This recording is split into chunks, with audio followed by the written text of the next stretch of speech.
L'intervention qu'on a faite aujourd'hui, il s'agissait de résumer globalement le travail qu'on a réalisé pour fabriquer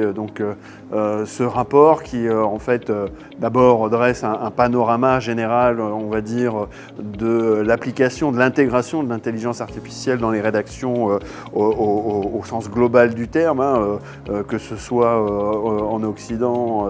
en Afrique, sur le continent africain et puis en Asie. Donc voilà un panorama très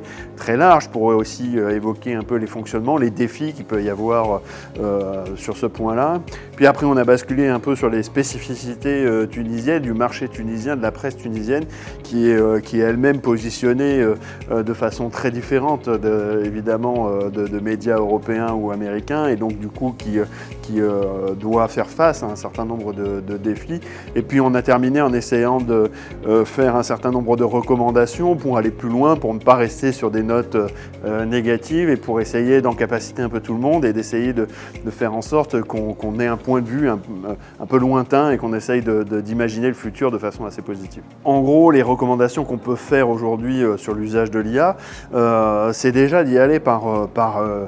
petites étapes, de ne pas considérer qu'en fait l'outil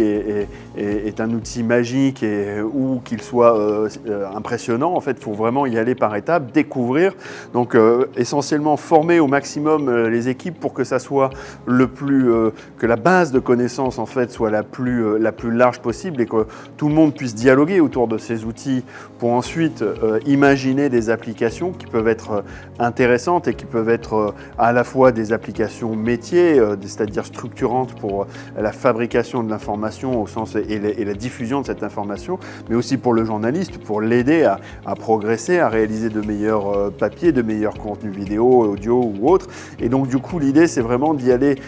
par étapes en ayant une forme de supervision qui soit un point central et qui va rester en fait dans la rédaction comme une forme de référent tout au long de l'expérience. Ça, c'est la première des recommandations, donc de la structuration et d'y aller par étapes en faisant des petits tests, en n'allant pas trop vite et pas trop fort, mais de façon homogène pour que tout le monde soit bien cohérent. La deuxième recommandation, c'est éviter de sacrifier à ce qu'on appelle la fear du missing out, le FOMO, c'est-à-dire cette peur en fait de rater quelque chose. En gros, effectivement, on peut être emporté par la technologie et se dire mon Dieu, mais tout va très très vite. En réalité, il faut être un peu plus raisonnable, prendre le temps, réduire ce qu'on appelle la dette technique, c'est-à-dire toutes les valises, les boulets qu'on se traite depuis des années, essayer de résoudre ça avant de passer à autre chose, puisque cette dette technique, en fait, plus elle va être importante, plus ça va être compliqué de passer à l'étape d'après, et donc du coup, il va falloir dépenser beaucoup plus d'argent et d'énergie pour pouvoir faire ça. Donc, surtout, ne pas sacrifier à l'énergie du moment, prendre les choses avec détente et essayer d'avancer en essayant aussi de diversifier le plus possible les modèles de revenus et ne pas toujours tout miser sur le numérique, mais de panacher un petit peu en faisant remonter un petit peu